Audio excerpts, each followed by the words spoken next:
Kaltoko et Kambi, à Rennes, c'est quasiment officiel. Nouveau clash entre Jean-Michel Aulas et Daniel Riolo de RMC. Jean-Michel Aulas encore avec un clash face au bloc Foot Mercato. John Textor obligé de faire le travail de Bruno Chéroux. Toute l'actualité du Mercato de l'Olympique Lyonnais, c'est dans un instant.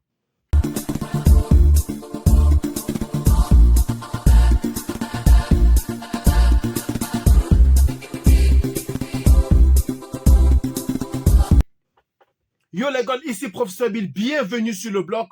Si tu es tombé sur cette vidéo et si tu arrives à cette 30e seconde, je te demande humblement de t'abonner à la page Professeur Bill en cliquant juste sur le petit icône Professeur Bill qui est là à gauche de toi. Tu cliques dessus, tu t'abonnes pour ne rien rater de l'Olympique Lyonnais car ici on débat de l'Olympique Lyonnais.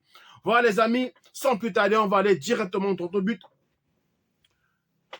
Je vous ai dit d'entrée, Kaltoko et Kambi à Rennes, c'est quasiment officiel. Après, il faut se poser les questions. C'est pas un transfert, c'est un prêt sec, apparemment qui sera 2 millions. Je n'ai pas encore les chiffres nets puisque rien n'a encore été réellement dévoilé. Mais c'est quasiment officiel. Rennes veut prendre Kaltoko et Kambi, vous le savez. Rennes a perdu Martin Terrier sur blessure il y a ça quelques semaines déjà.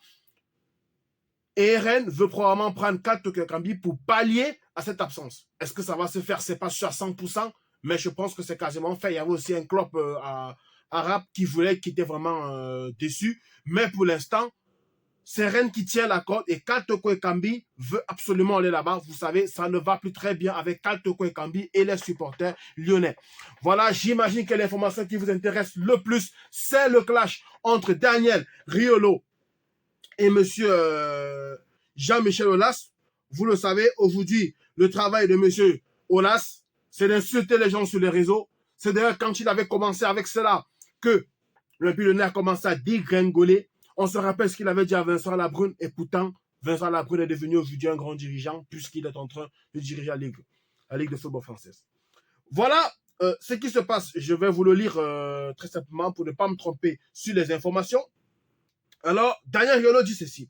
Il paraît que l'OL pense à Thauvin et Bertrand Traoré. Incroyable. Moi-même, j'ai vu l'information hier soir avant de m'endormir. Je ne sais pas qui pense à l'OL, mais à ce stade, va falloir arrêter de penser. C'est chaque jour plus inquiétant la situation de ce club. Avant de dire ce que Olas a dit, je suis 1000 fois d'accord avec Riolo. Je dis très souvent, c'est pas quelqu'un qui dit tout ce qui est vrai. Il est souvent très sévère avec Lyon, il n'en dit qu'on vient pas. Mais il a souvent des analyses qui sont très pertinentes. Moi, je ne vais pas me cacher là-dessus. Et ce qu'il dit est vrai. Parce que quand tu regardes le mercato lyonnais actuellement, tu ne comprends rien. Et je vous avais dit, avant de revenir sur quoi ça veut dire, je vous avais dit, ne soyez pas surpris que Lyon soit revendu dès l'année prochaine. Et ne soyez pas surpris que Laurent Blanc quitte Lyon avant la fin de son contrat. Je ne serais pas surpris que dès la reprise du championnat l'année prochaine, en août, qu'il soit déjà parti. Maintenant, voyons ce que Aulas dit. Daniel, il dit, Daniel, vous êtes fait avoir par une plaisanterie. J'espère que vos autres infos sont mieux recoupées. J'en ai un doute. Ne croyez pas bêtement tout ce que vous lisez sur Internet. Attention, je ne suis pas répétillant. La Terre n'est pas plate et on est bien allé sur la Lune. En gros, il se fout de la gueule de Daniel Riolo et il dit clairement que Daniel Riolo a probablement cru à tout ce qu'il a vu sur le net. Mais à un moment donné, moi-même, j'ai vu cette information. Est-ce que c'est vrai? Est-ce que c'est faux? Ce qu'on retient, c'est que M. Aulas, au lieu d'agir par les actes, il agit par les mots, comme d'habitude. Comme d'habitude. Parce que supposons que Riolo est tort. Supposons que réellement c'est tout fait avoir, moi y compris. Est-ce que tu as besoin de ça? C'est la même connerie que Bruno Chéroux avait fait en début de mercato, en début de saison, quand il s'est moqué du mercato de l'Olympique de Marseille, en disant qu'il y en a certains qui sont jaloux de nous au point où le coach est parti. On a tous ri. Même moi, j'ai ri. Mais c'était encore une connerie, une bêtise. Et je me rappelle, sur RMC, j'avais déjà tout de suite dit c'est une bêtise. Et on voit où nous sommes aujourd'hui. À Lyon, tu as l'impression qu'il n'y a qu'une seule chose, la grande gueule. La grande gueule, la grande gueule et la grande gueule. Ensuite, parce que l'information était franchement chargée, elle est très chargée. Ensuite, il y a eu un nouveau clash. Le clash maintenant, c'est avec Foot Mercato. Voilà, Foot Mercato dit ceci.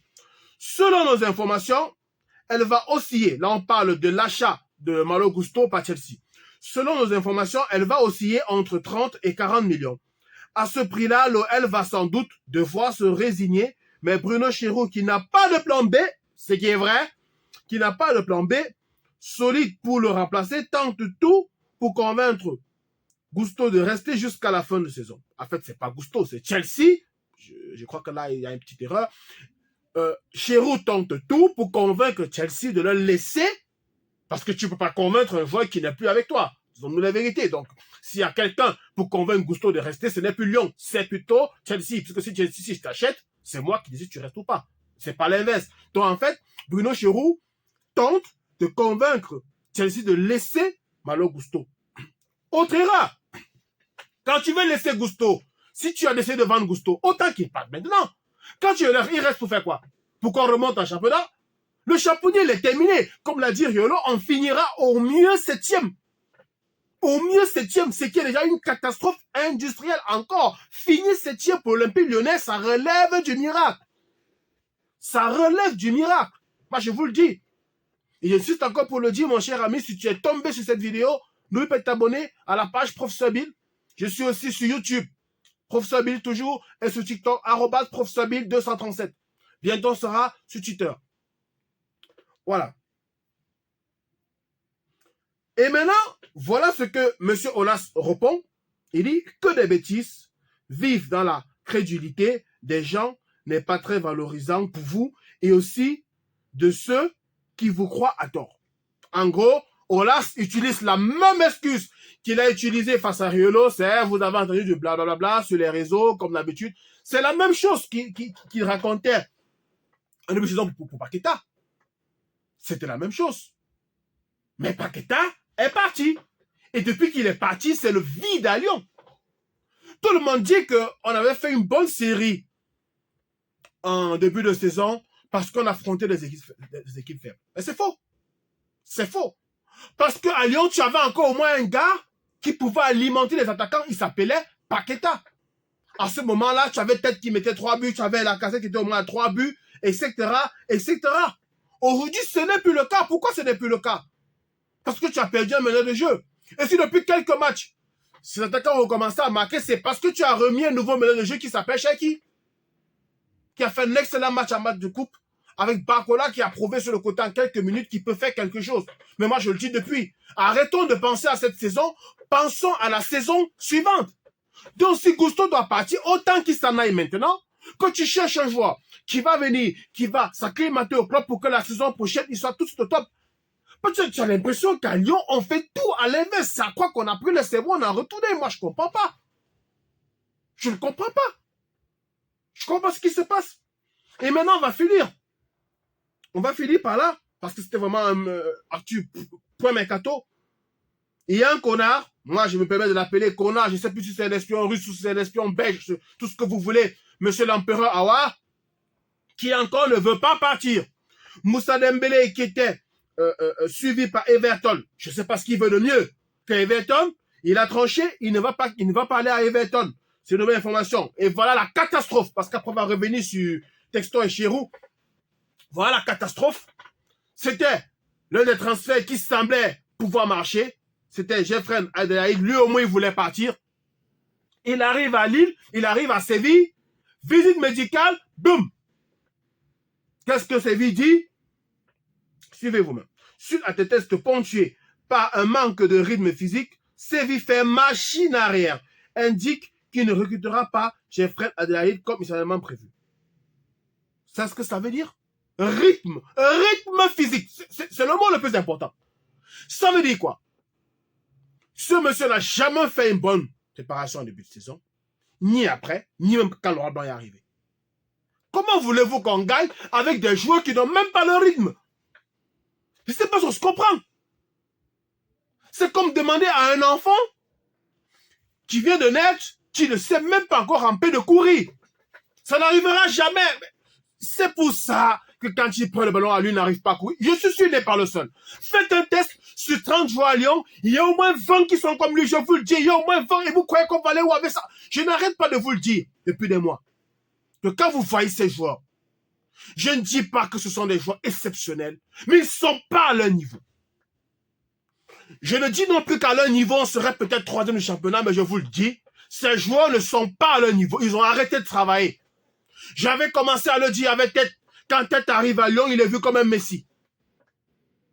Qu'est-ce qui se passe depuis? Même Lyon ne veut plus de lui. Fèvre était bon avant d'arriver à Lyon. À Lyon, quand tu regardes ces joueurs, il y a une chose, il y a une tendance. C'est un peu comme au Paris Saint-Germain. Quand un joueur arrive au Paris Saint-Germain, il est bon. Dès qu'il arrive au PSG, au bout de 3 mois, c'est fini. Pareil avec Lyon. Je sais pas. Manque de rigueur. Les joueurs savent que je m'entraîne ou que je ne m'entraîne pas. Monsieur Let's va dire, fais-le jouer parce que c'est une valeur marchande. On doit le vendre. Qui joue, qui s'entraîne pas, même s'il doit avec ta femme, laisse, mets-le au terrain. C'est ça, hein. C'est ça. Et maintenant, je vais donc finir par John Textor qui est obligé d'aller au Brésil pour négocier avec João Gomes parce que M. Bruno Chéroux n'a pas pu faire le transfert. Et c'est lui le directeur du recrutement. C'est lui. Franchement, c'est incroyable. John Textor, je ne sais pas si vous le savez, je vous le redis encore, il n'a même pas mis 10 millions sur la nouvelle achat du club. Ça veut dire que s'il veut prendre même une décision forte à Lyon, il doit aller voir tous ces gens qui ont investi, qui ont mis leur argent avant de prendre une décision. Hein. Il n'est qu'un pantin, je vous le redis encore, je l'ai dit sur la dernière vidéo. Il n'est qu'un pantin. Mais c'est lui qui va aller prendre la main un dossier que Chéroux, qui était un footballeur, n'arrive pas à faire. Dites ce que vous pensez en commentaire. Si vous avez aimé la vidéo, abonnez-vous, invitez vos frères, vos amis gones à s'abonner. Je suis disponible sur YouTube, je mettrai le lien dans la description. Sur TikTok, je mettrai le lien dans la description. Yo les gones, ici Professeur Bill et la paix sur vous.